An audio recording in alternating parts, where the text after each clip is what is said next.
Good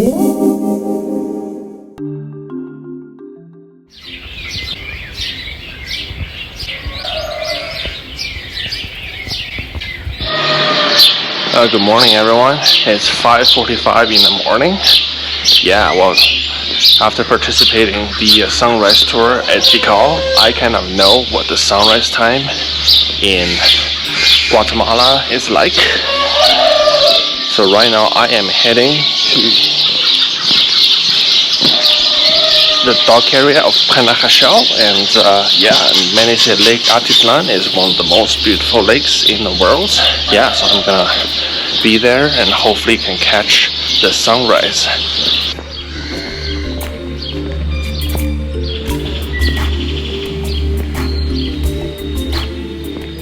Oh wow, I think I just saw the volcanoes and the lake. And let's see if this way will lead me to the lakefront. Well, I was late by a few minutes, but it was okay, because the location of Panajachel wouldn't make watching the sun rising over the horizon a possibility anyways. There was a mountain in the east that blocked where the sunrise took place. Still, seeing Lake Atitlan the very first time with colors of the sky like this was a mesmerizing experience already.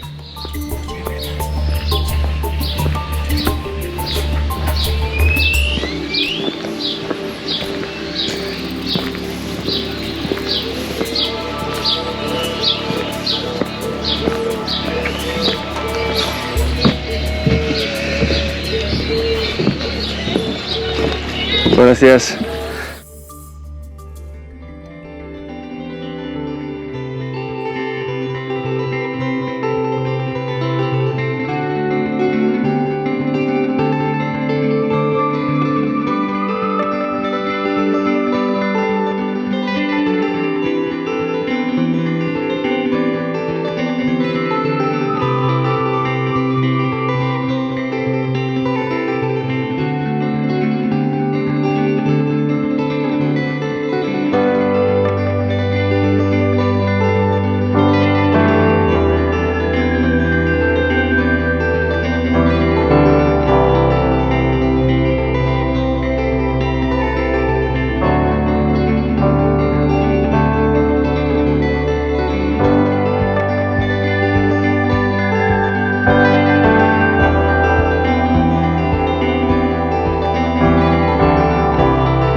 Lake Atitlan is one of the deepest and largest lakes in Guatemala.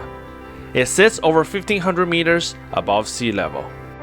Some people who visited Lake Atitlan, like Aldous Huxley, the author of Brave New World, will consider this lake to be one of the most beautiful lakes in the world.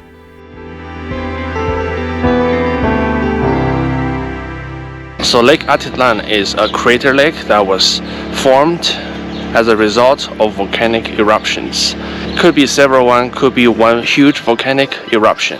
And as you can see, there are also volcanoes in the background. So Guatemala is home to more than 200 volcanoes.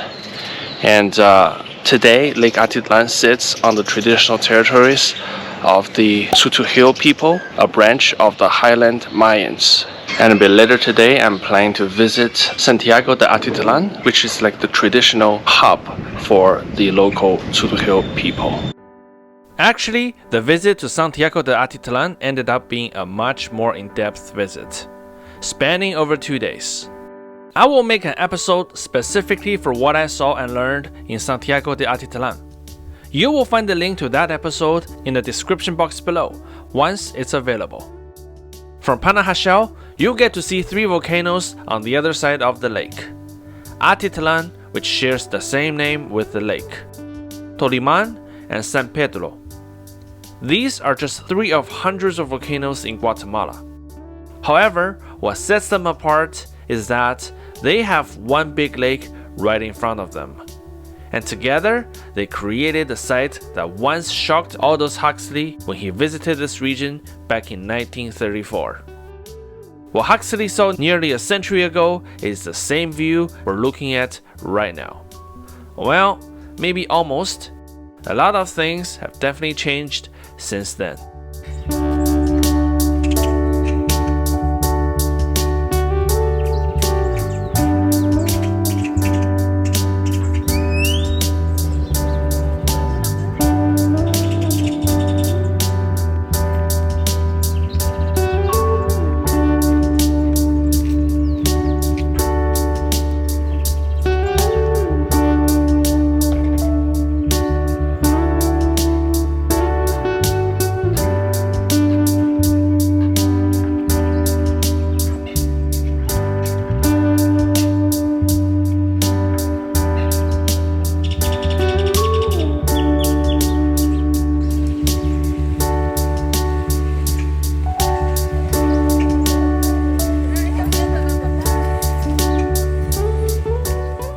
Well, that was quite a stunning lake, wasn't it?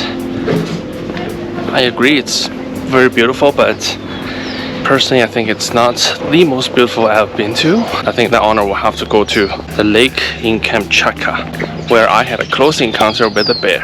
But anyways, you can't ask too much for that, because that lake you have to take a helicopter ride, whereas this one still pretty hard but relatively easy. Yeah, like it's a long shuttle ride from either Antigua or Guatemala City, but hey, this is as good as you can get, and I'm totally willing to travel all these kilometers just for this one. For now, let's hang out around Panajachel. The town, which is also known as Pana, serves as a gateway to the rest of Lake Atitlan region. Panajachel is the place where tourist shuttles and public transport drop you off if you will be heading to one of the lakeside communities along the shores of Lake Atitlan. We will also be checking out two other communities, San Juan and San Pedro, a bit later in this Guatemala adventure.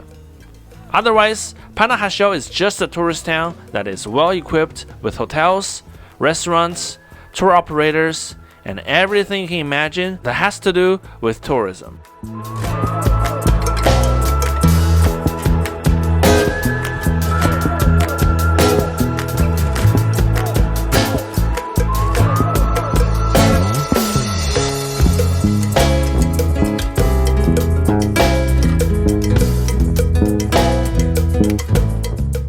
After checking out some of the murals, I went to Santiago de Atitlan, which again, we will be taking an in-depth look in the next episode.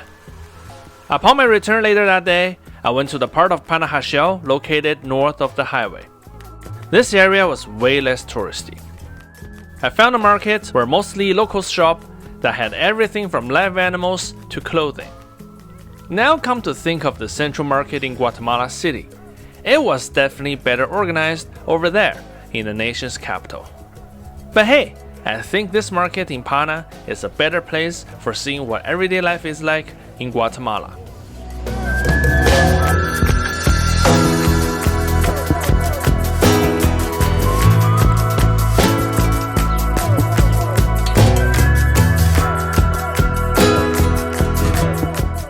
You also find Panajachel's main church building not far from the market.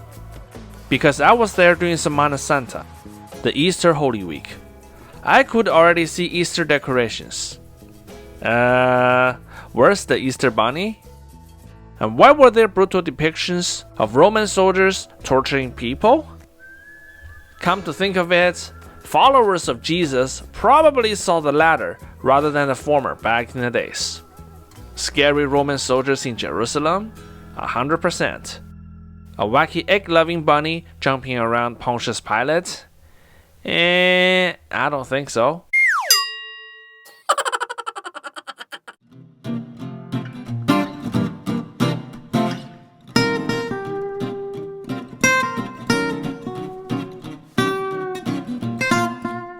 Panajachel's main church is dedicated to Saint Francis of Assisi and was built during the colonial era.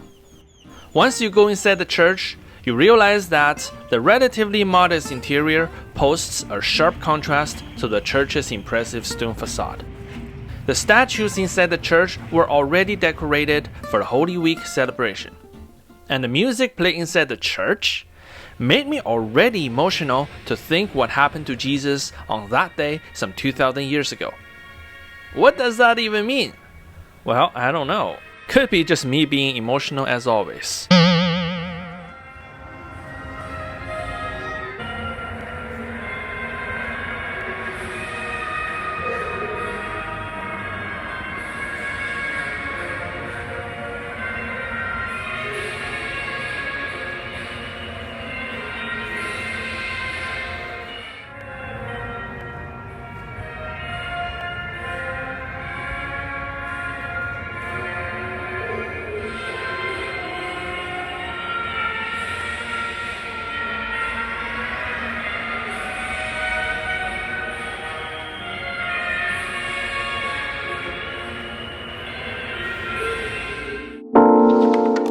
By the evening time, thick smoke from who knows where came in and made the visibility very poor.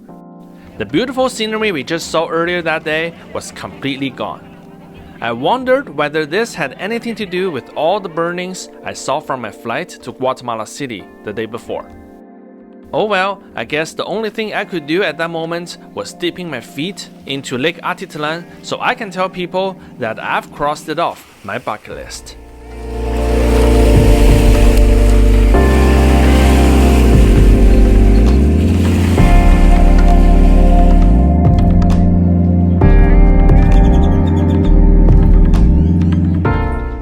For dinner, I found a local fried chicken restaurant that reminded me of Gus Fring's Los Pollos Hermanos.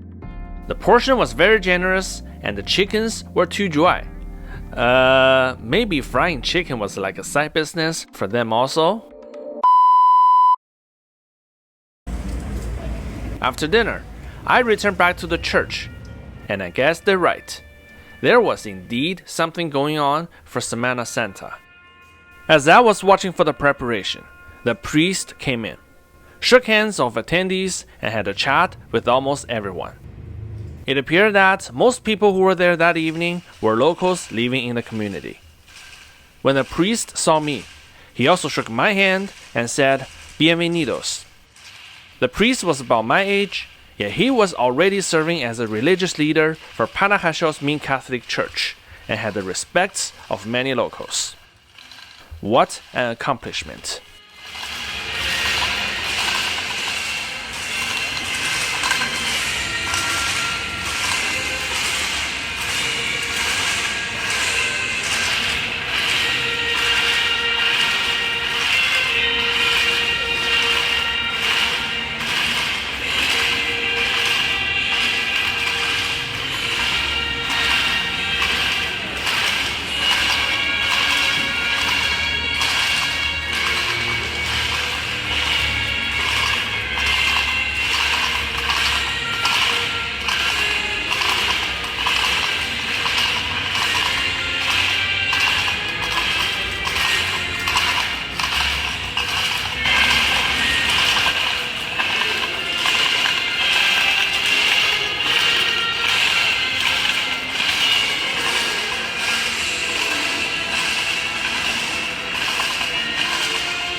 As the priest began preaching, I decided to put the camera away and sat through the service without understanding much of the content. As for the rest of our adventure in the Lake Atitlan region, why don't we continue in the next episode?